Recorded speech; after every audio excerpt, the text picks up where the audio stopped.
Welcome to this week's segment of AskMWR. I'm your host, Wes Evans, Jackman for the number 55 Aaron's Dream Machine. And we kick off week one of the postseason with a question about pit boxes and why they're so large.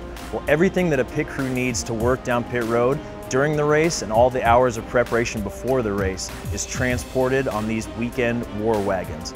Most of the tools that we have for during the race are for crash repair. Hammers, saws, everything you need to clear these fenders from the wheels. The worst thing that could ever happen is tire rub. That's when tires go down. So the easiest thing for us to do is hammer those fenders out once we remove the wheels.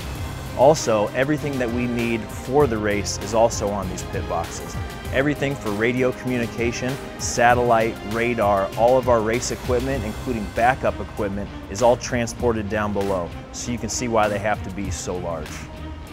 Our next question is one of the most technical questions we've received so far this year, and that is, how much does wind affect these cars out on the racetrack? Well, Chicagoland Speedway is a 1.5-mile tri-oval, as are 5 of the 10 chase racetracks. Now, when this wind passes over these cars, it creates a lot more downforce. But the biggest factor to consider when considering the wind is which direction it's coming from. These 1.5-mile tri-ovals, the biggest stretch of the racetrack is the back stretch. And if the wind is blowing at a headwind, it's creating downforce, but also creating more drag. So they work as a counter effect upon each other. The biggest place where the wind affects the car is in the turn.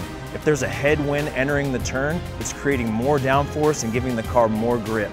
But you also have to consider turns 1 and 2 are different than turns 3 and 4. So then turns 3 and 4, it's going to have a tailwind, removing grip and removing downforce. Also, if the wind's coming in from a different direction and hitting the car from the side in the turn, that's also acting as downforce would, pushing the car down the racetrack in the lower groove where there's more grip. Now coming into the other turns, it's actually pushing the car up the racetrack and removing grip from the car. That concludes our 30th episode this year of AskMWR. Thank you for all the great questions so far, and please keep them coming each and every race day.